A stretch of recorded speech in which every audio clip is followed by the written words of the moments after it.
Hi you guys, I just wanted to share with you today the tag that I created for Artsy Addicts Butterfly Swap, and I'm going to give you a step-by-step on how it was created, and then at the end I'll show you some close-up photos of the tag because I know in order for you to see it going in the right direction I can't zoom in too tight, but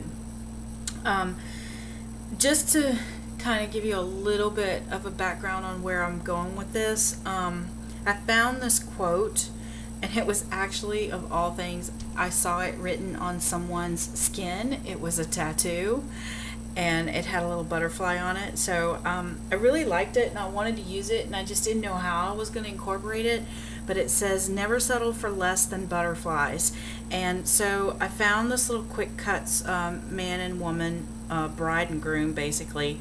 And I cut it out, and I was going to do them in black, but then when I decided to use the fence to cover up the stem of the flower, I decided to make them white. But that's a little bit about what's going on here. And another thing I want you to realize as you're watching this video, other than the vine in the background, and that was truthfully scraps left over from my secret squirrel box, everything on this tag is made from scrap paper, including the tag itself and remnants of ribbon. So everybody's ribbon on their tags is going to be a little bit different, and everybody's butterflies are going to be a little bit different. But anyway, I think sometimes we get so caught up in buying that we forget that we are crafters, and it's nice to use things like tags and challenges and cards and things like that for, you know, truthfully stepping outside of your own box and creating something from nothing. Because of this, I wanted to really hand make every piece that was going on it. So thank you guys for watching. I'm going to do a step-by-step now of exactly how this tag was created. Okay, I started out with Tim Holtz number 8 die in broken china, and I just put that on my mat, hit some water with it, and then ran the tag through it. I'm scooping up that water to help it puddle up on the tag, and then I'm using my heat tool to kind of move it around and give it a nice distress look. You guys see me do this all the time. This is my favorite way of coloring things. Then I use the Tibetan poppy seed or poppy teal from Lindy Stamp Gang to give it a little shimmer and a little bit more blue. I also added a little bit of water to that to water it down some. It was a bit bright. Then I used my crushed olive, same technique, to color the bottom part of the tag, but I noticed it was just a little bit too yellow. So once I got it dried really good, and I went ahead and added some peeled paint green on an applicator sponge, and then used the wet to kind of help work that in and mix it with the crushed olive. Again, use this technique all the time. I used glue and seal to glue on a piece of packaging onto the back. That is like a cracker box, to just give it a little bit more stability. The glue and seal is really nice because unlike Mod Podge, it's not sticky, and it will, you know, stay forever, obviously, but it gives you an opportunity to slide it around and get it into position before it actually is adhered and bonded. I'm trimming off the edges. Whenever you wet the tags, they shrink just a little bit, so it wasn't exactly the same size again. Just going back in with paintbrush and adding some more glue around the edges. And I have the brushed corduroy that I'm going to distress the edges with. This also helps to hide some of that recycled packaging if the paint happens to be visible on the sides. Now I'm going to use archival based ink and my stamp that I created for myself with my Teresa Collins stamp maker, and just put my label on the back of the tags. Now I'm going to use my Martha Stewart Gothic Fence Punch. It's the one that she has for Halloween that comes out. It's got bats on it.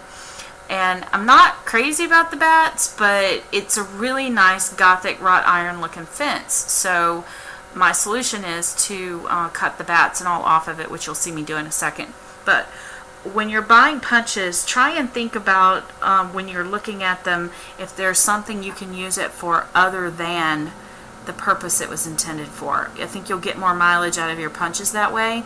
I know there are a lot of them that, like snowflakes, for example, I've seen people make flowers out of. So just keep that in mind when you're looking for punches. And I'm going to trim this down to fit the tag. Getting all those little nodules off so it doesn't look so Halloween-y.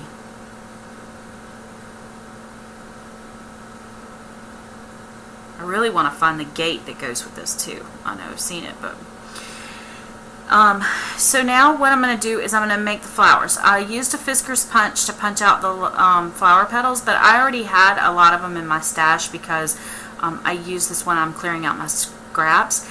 This is the Lumi Art Twinkling H2Os, and all you do is take a paintbrush, add some water to them to activate them, and then paint with them like you would any other watercolor paint. Excuse me. I love these because they have a pearlescent metallic look to them, and when you're making flowers and you want to paint them, it's always best to paint them first because any kind of glue will give you a resist to the paint and it'll look kind of sloppy when you're done. Plus you don't have to worry about getting in all the cracks and crevices.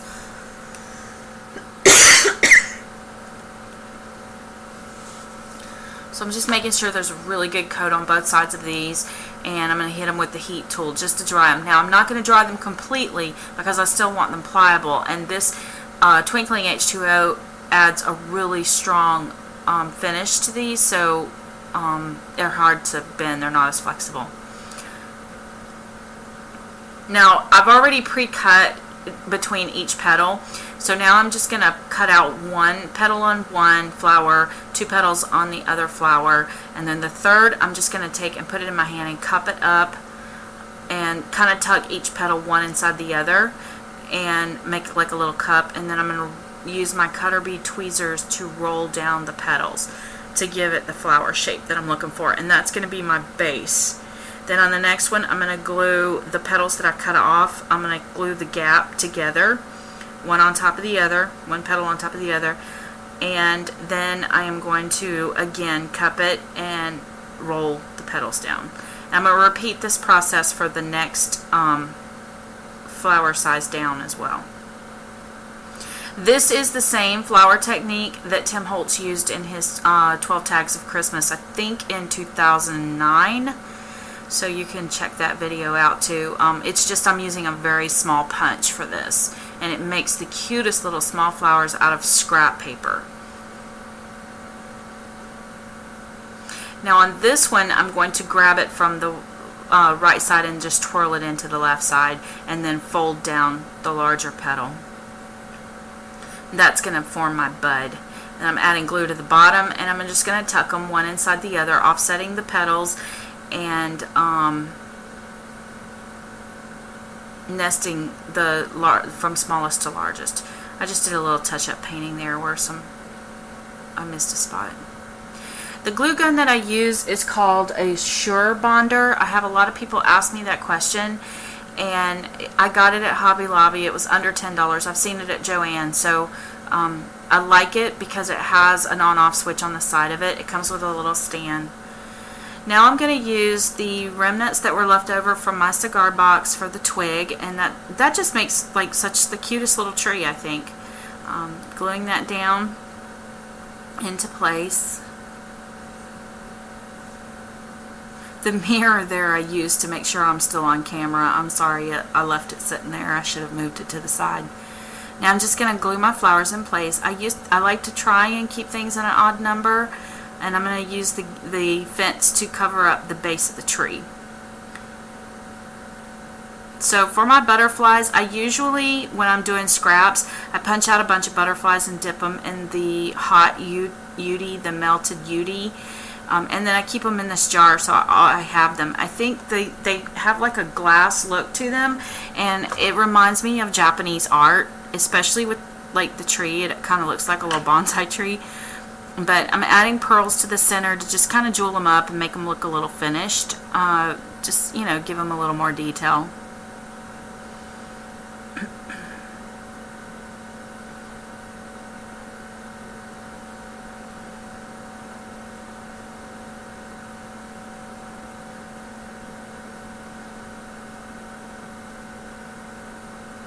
And just heat setting that to get all the spider webs off. Now I'm using a quick cuts punch that I had in my stash to cut out a bride and a groom, which they just look like you know, antebellum day people to me without the veil. And then I'm just going to glue them in place, but I'm going to keep them really close so it looks like they're embracing. Now I have printed my quote out on the computer, and now I'm cutting it apart and trimming it down. I used Prestige Elite as my font for typing this phrase for my tag, and as a reminder, the tag says never settle for less than butterflies. And I'm going to use my brush corduroy to just kind of distress up the edges of that quote as well, to make it just pop a little bit on that tag.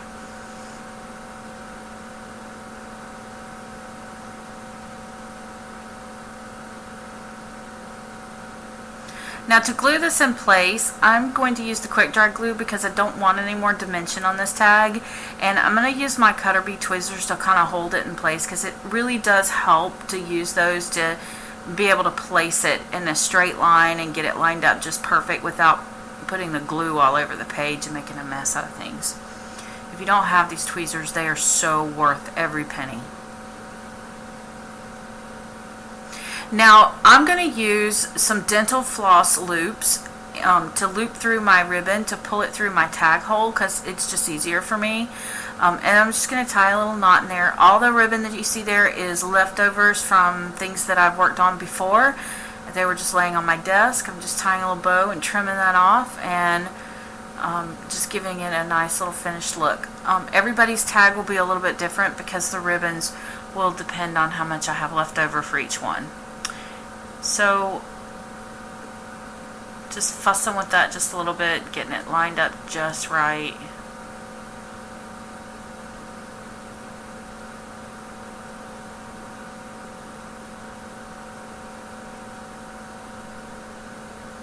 And there's our tag. It's all finished. I hope you guys have enjoyed this production, and I hope the people in my group, I think I'm in group 3, enjoy the tag over at Artsy Addicts. So thank you guys for watching, and please leave me comments.